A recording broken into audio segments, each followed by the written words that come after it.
But that's what I said. That's what she said. You played a great set, by the way, both nights. I like that. Yep. If you guys have never seen Mike play, go and see him. Seriously, do yourself a favor. Go watch Mike. That's wow. That's amazing. Just stop it. My best advice is brought to you by Mims Ukes. It's where I buy my ukuleles. And we got Mim with us today. Hooray! Hooray! Yay! She seems so excited to be here. I am. Hi, everybody. Welcome to the show. As I've mentioned at the beginning of these podcasts, I love advice. I love getting advice. I love sharing advice. I love hearing other people's advice and things that have changed their lives for the better. It's one of the reasons I like Facebook so much. I love memes and, well, I love all memes, but I like memes with advice on it the most. So when I decided to do a podcast, which is something that I've wanted to do for a long time, JT got me into doing it, actually, and sort of he's my inspiration. JT's a friend of ours. This seemed like something I'd enjoy talking to people about. And Mim was one of the very first people that I really wanted to be on the show. So here we are. I'm your host, Mike Hind, and this is my best advice. So we're here with Mim. Say hi, Mim. Hi. Hello. Mim is the infamous Mim from mimsukes.com. I'm not just famous, I'm infamous. Yes, infamous. Be more mountain, please. So tell us a little bit about yourself. I'm Mim from Mims Ukes. I live in Floyd, Virginia, off the Blue Ridge Parkway. I sell ukuleles for a living, which is a little odd to explain to people, especially when they know where I'm from and they know where I live. So my shop, everybody that comes to visit says, "You're kind of off the beaten path, aren't you?" But it's a pretty drive. So that's where I live. I'm off the beaten path, but off a pretty drive. I'm off the Blue Ridge Parkway, near some of the prettiest views that America has to offer and some neat little small town touristy shops and stops. But you just take a right or a left off the Blue Ridge Parkway, depending on which way you're coming, and I'm a stone's throw down the road. Yes. And what is it? Mabry Mill. Mabry Mill is near Mabry Mill, near Floyd, Virginia, which is a stop on the Crooked Road. So there's a lot of country, bluegrass, and folk music around here. So it's a cool place to come visit. So if you ever want to see ukuleles and come visit, look me up and come see me. I've got a lot. I usually have about 300 to 400 ukuleles in stock all the time. That's awesome. And I have to warn the audience that we are on Skype, so the sound quality may be a little different than we're used to, but we're going to do our best to make it as best we can. This is our experiment with Skype. Yay. So I've known Mim pretty much since I started playing ukulele. We've grown up together. We have grown up together. It was actually about the same time that I started playing that you started Mims Ukes. Yeah, almost. If you really look back, it's like the whole growth.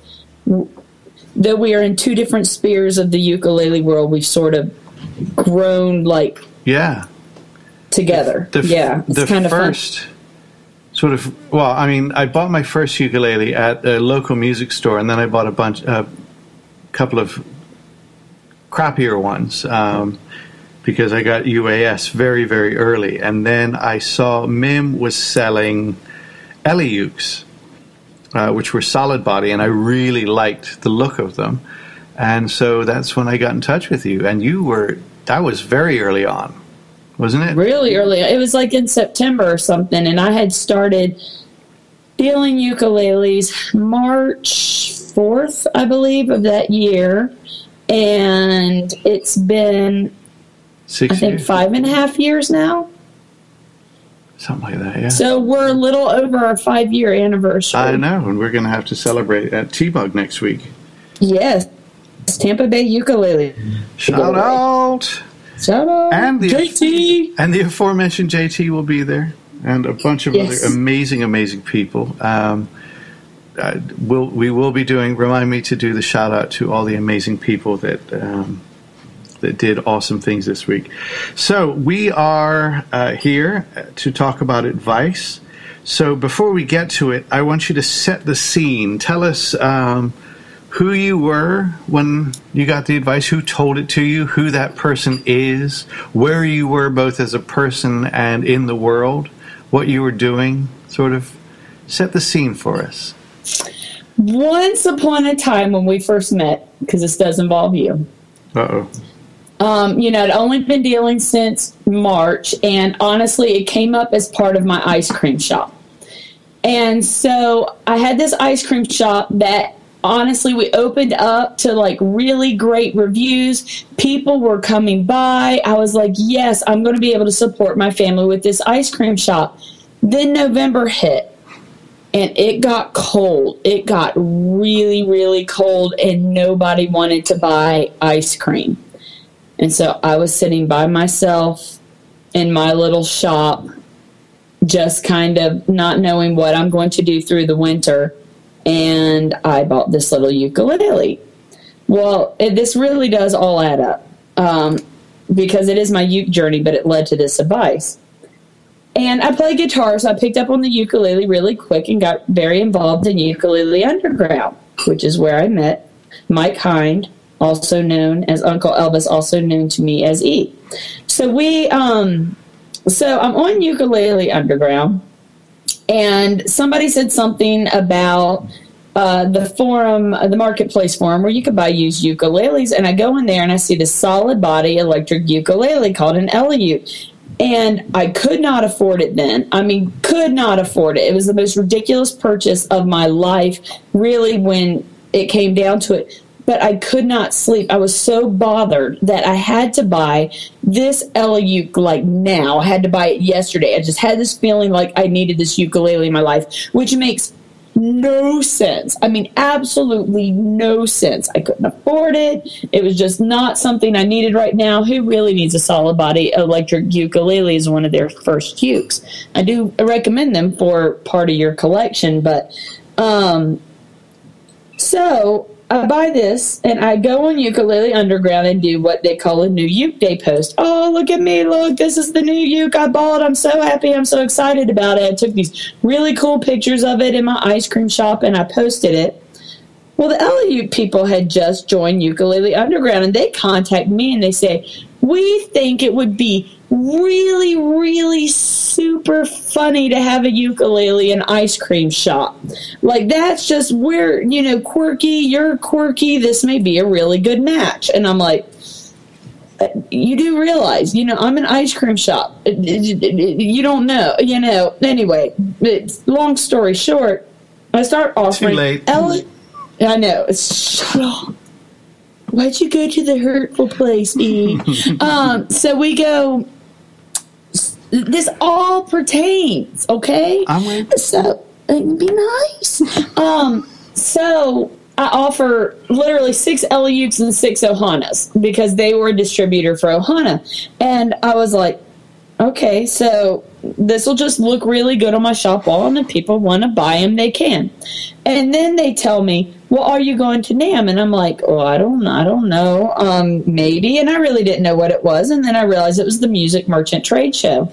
So I go to that. That was the Summer NAMM in Nashville, right? This is Summer NAMM in Nashville, so it's itty bitty bitty teeny weeny. And I've already made a little bit of a name for myself, but I was going up to booths, and to be honest, I was being kind of apologetic, like, just really kind of insecure about what I was doing.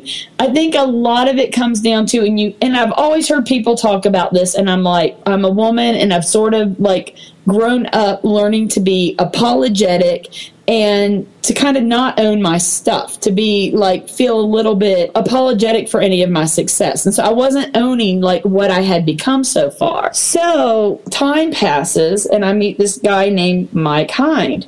He tells me I need to get involved in the Poho thread on Ukulele Underground, which is a nonsensical thread of friends that essentially talk about everything. My first post was, I have 2 crickets living in my shop, but I can't find them. I can just hear them at all times Should I hunt them down and kill them, or should I name them? That was my first post on the Ukulele Underground, what they call the POHO thread.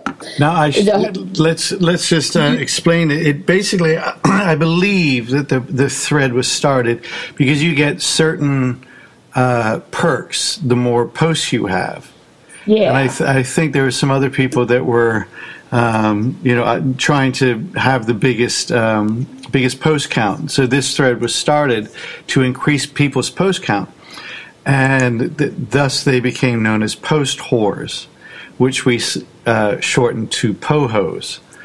And there was a bunch of really good people on that thread. So anyway, go ahead. Continue. And so a lot of the POHOs would get together on what they call the mini jams, which is essentially like before Skype, before Google Plus Hangouts, where a bunch of friends of ours, I think Andy Hill was the one who developed it, maybe John a little bit. Yeah. There was a lot of different people. And everybody would have their little webcam set up, and everybody take turns singing a song while other people chatted in the little text at the bottom. Yeah. And so we really got to know each other well. Yeah. And so it's funny because it's people all over the world. Yeah. And I met my best friends through the mini jams that I still talk to today. Exactly. You in Bermuda, Shane in the UK, Suki in Minnesota. I'm trying to think who else. Sally in California. Sally in Colin. California. John in Seattle. No. Washington. Yes, he's in Oregon. Oregon. Oh gosh, John, we love you and we apologize. No, I did that on purpose. Okay, okay, yeah, because you're from the Bahamas. Keep saying I'm from the Bahamas. Yeah, I mean, you and I had met at this point and had sort of become free. I mean, you and I became friends in about 2 emails. Yes, and you were trying to help me with my website because I'm really pitiful at stuff like that. And I think you do like helping me because I'm pitiful at certain things. No, I like helping you because I like you. Yeah, you like me, but you also know I'm pitiful. Honestly, though, you like me so much that you can't stand at the things that I fail at. No, so it's you try to infuriating help. to me when you're trying to do something and you can't get it to. I worked on that website forever, and then anyway, it's kind of like when you and I went to UWC the second time I went, and we were putting the tent up. And we were so pitiful at it that everyone was just like, just give it to me. That's sort of what our relationship is like. You're like, well, I want to do a website. And I'm like, just give it to me and I'll do it. Okay, so that whole long story leads to where my advice came, because we were on the mini jams, and I think it may have been me and you only waiting for other people. Maybe there was someone else there. Yeah, maybe Ramon. Stephen may have been there, Stephen was invariably there. Yeah, and I think he was paused and out of the picture because you'd never say what you said to me in front of Stephen. No. So we're talking, and I was talking about how I was getting ready to go to Winter NAMM, which is the big one. And I was discussing Summer NAMM and kind of like my experiences there. And you could kind of tell that I was being down on myself, kind of apologetic about my success, and that I was just being way too passive. And to be honest, I am one of the few women in my field. If you go to NAMM, what do you think the numbers are? Maybe one woman to every 25 guys? Yeah, I mean, there's you, there's Steph at Ohana. But even the music industry as a whole. Yeah, no, exactly. I mean, it's a sausage fest at NAMM. Yeah, you walk around. And so, in a way, I was just being not very assertive. I was just being really passive about it. I've always been a really insecure person and an apologetic person. You know, one of those people that say sorry for saying sorry. Mm-hmm. But nobody's worse about that than Normal Tim. He says sorry. Yeah, Normal Tim. Sorry. Normal Tim's almost Canadian with this sorry. I'm sorry. But and he was my first uke friend that we've grown together. I met him at Summer NAMM. Yeah. This is Ukiku from ukiku.com. Yes. Which is uke, UKE, then uke backwards, EKU.com. So look them up. So we're talking on the mini jams, and you look at me and you shut me up, like from all these insecurities that are just like flowing out of my mouth.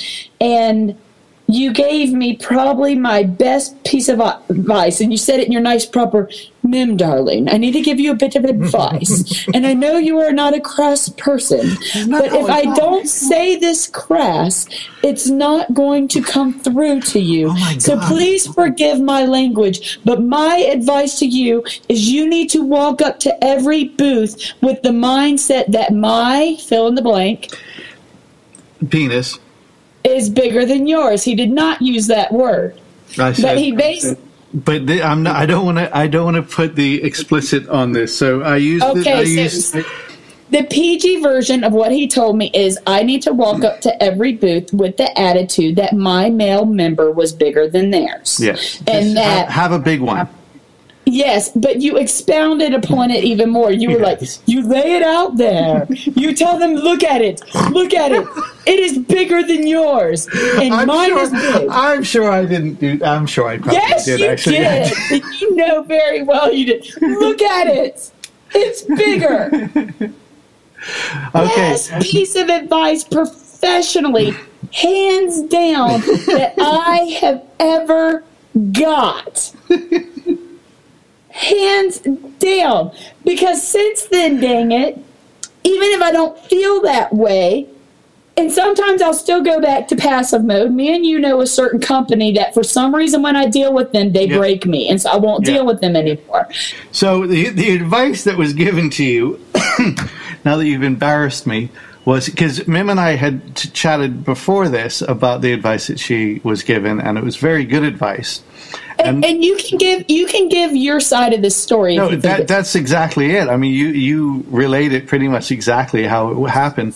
The advice that Mim and I talked about before this that she was given, that she said was her best advice, was completely different. And we're going to do another episode down the road about that advice. I'm very, very flattered that someone took advice that I gave them, and it was the best advice that they ever had. But don't you think I've changed from that first Mim to how I am now? Mim, the one of the best moments about this advice that I gave you was when you went back to now. I think it was the next year or the year after. Mm-hmm. And you, I think we were on Facebook chatting. And you were like, you would have been so proud of me. And I was like, well, I'm always proud of you. But you were with, let's say, some competitors. We don't have to say who it was. And you went up to one of the booths, and they weren't rude. They were very much being very polite and saying, ladies first. And you said, I walked up to that booth, and I remembered what you said, and I had a big one. And I said, what you got? And you bought everything that they had. Oh, yeah, it was bad. Yeah, it was bad, but it wasn't bad. You have to admit that having the big one in that instance, your competitors, not just was it was good for your company because you had stocked everything up, but your competitors suddenly stopped looking at you as the little lady from Charlotte, North Carolina, who has a little ice cream shop. She sells some ukulele out of her little ice cream shave ice shop. To holy crap, this girl's serious. And even I saw it. Of course, I was not as objective as I could have been, but I saw a difference in how people spoke about you.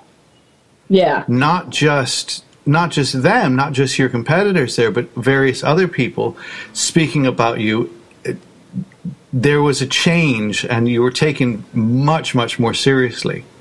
And I think that helps a lot. And even because I know I'm taken more seriously by some very well-respected companies, it sort of also led to me making it very important that I'm treated well, because there was some times early on where I wasn't necessarily treated very respectfully by certain companies. There's a certain amount of respect. You demand respect from people now, which well, I it's very important that a company gets me, that I'm a one-woman show, that I operate a certain way, that I operate on a very personal level. Yeah. That's really important to me. And some people, and it rightly so, don't get that. But the people who do get that, I find, are people that not only are companies I work with, but they're also my friends, which is nice. Yeah. It's just it's nice to be able to love what you do. Yeah, exactly. And I mean, you guys should see Mim at NAMM. She works so hard, and I'm exhausted at that. It's funny because now that I've been twice, the first year, people kind of got to know me because I worked too. Mm-hmm. And the second year, people remembered me. Various people remembered me, but it was like they forgot that you and I are affiliated. So, I'd say something about you, and I would hear, big names talk about you, and there was one company who you now stock, who you weren't stocking at the time, who I mentioned your name, and two of the owners sort of looked at each other and were like, yeah, we need to talk about that and get on that, because that is something that we need to do. Basically start selling through Mim. And I was so proud of you and so pleased with you, because you saw me when I was pitiful. Yeah, I know, and I mean pitiful. Just like I had an ice cream shop that wasn't doing well. I was trying to make it work with the Ukes. Yeah. Everybody in their life has those desperate times. Those times when there's a fork in the road coming up, and they have to fight for the right fork. Yeah, exactly. And you saw you had a bit emotionally invested with me as a friend in that way, and so you kind of knew what I had to lose and what you've seen me fight from the beginning. Yeah, no, and it's, you have been a fighter that one of the best compliments I've ever received was, and I now use this, and I have to preface it with this, is when I was in the Full Monty, the musical director after opening night came up to me and he said, I mean this in the least condescending way possible, but I am so proud of you. And that's the way I feel about you. I'm so incredibly proud of you. And I mean that in, not a I didn't think you could do it, and you did kind of way. I mean, I always knew you could do it, and I'm so happy for you that you have. And I could have not. Yeah, you've and there were times where, as your friend, I was a little,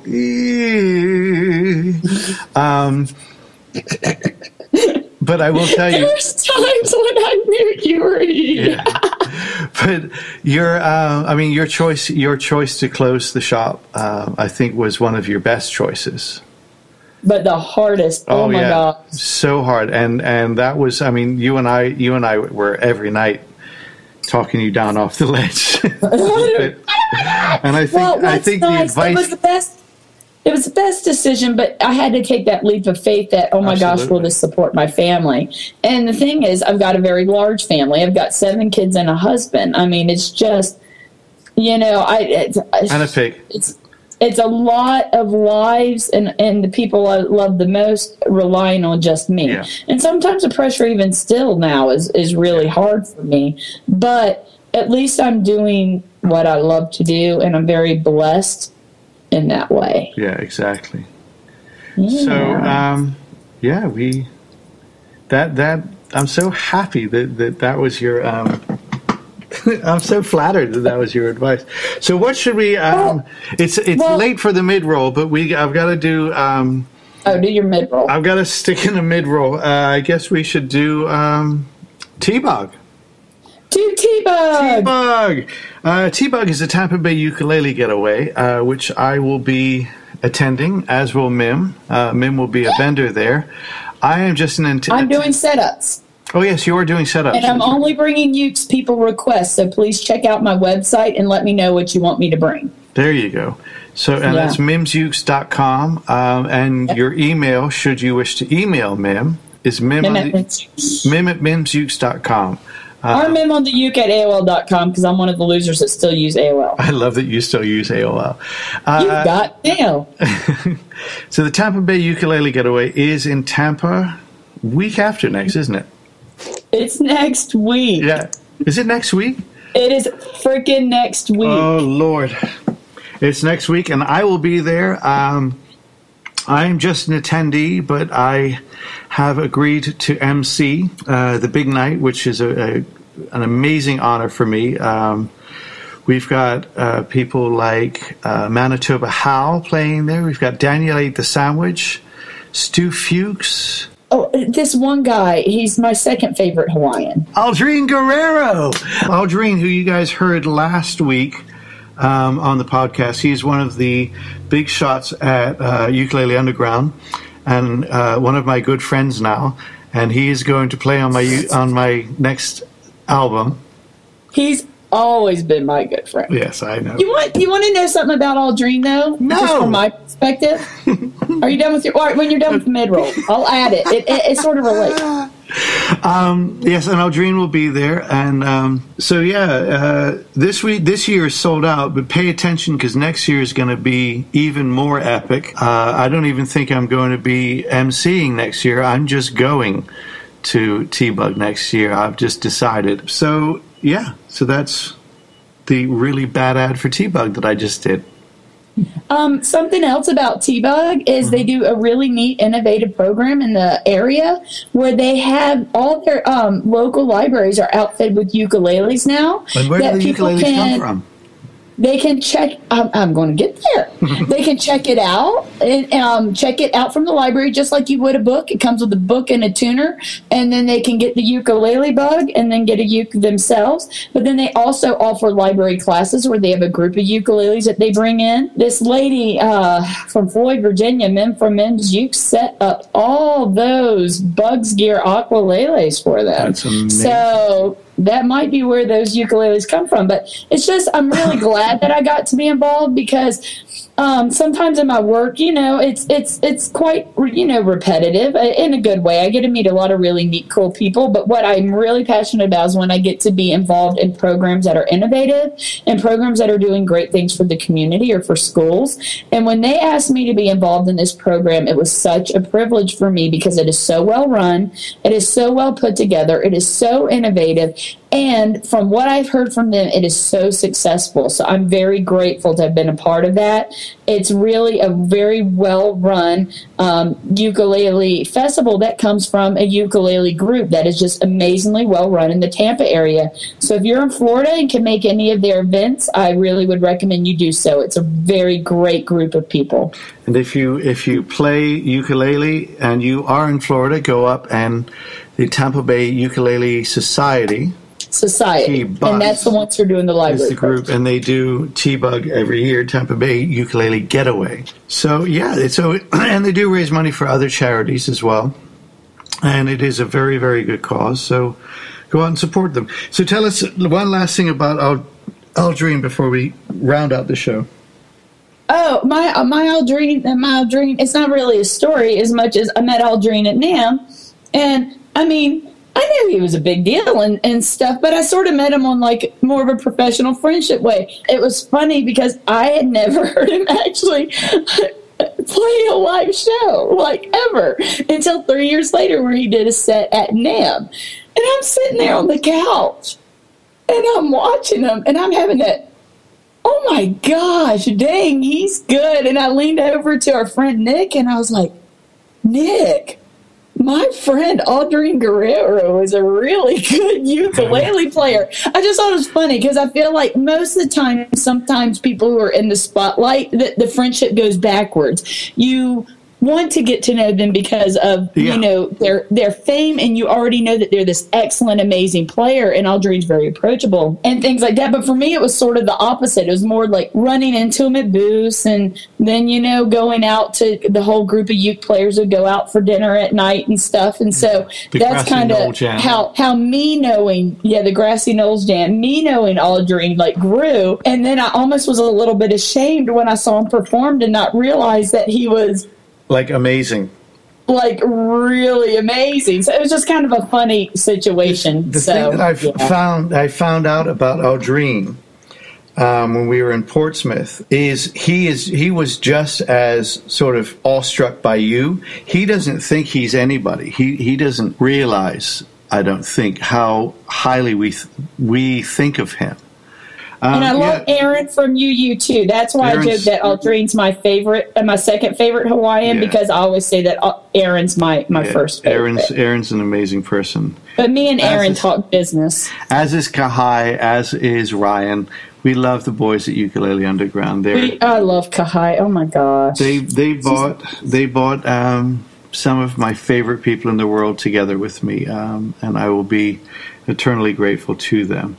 So yes, that's ukuleleunderground.com. Go check it out. I'm actually going to be on their podcast, maybe next week, the week after, very soon, which is kind of awesome. It was a lot of fun just hanging out with him because I didn't know Ryan very well, and getting to know Ryan was a lot of fun. I want to be on their podcast. I want to be on their podcast. Hey, Aldrine, I want to be on your podcast. Yeah. Aldrine, we love you, and we want to be on your podcast. Okay, so that is the show. Thank you so much. Was that enough information? Yes, thank you so much for joining us, ma'am. Hope you guys enjoyed it. Don't forget, if you're looking for a ukulele with a setup like butter, go to mimsukes.com and check her out. Yeah. And any weird special like setup needs do not bug me. Kind of like Burger King when they're like special orders. Don't upset us. That was really badly done. That was awful. Yeah. Always let me know. I do lefty, low G, super low action for slide, yada yada really, yada. Really high Jake Shimabukuro action. I've never been asked for that. No, but you could do it. I could do it. So that is the show. Thank you guys so much for listening. This show was brought to you by Mims Ukes. It's where I buy my ukuleles. Thank you guys so much.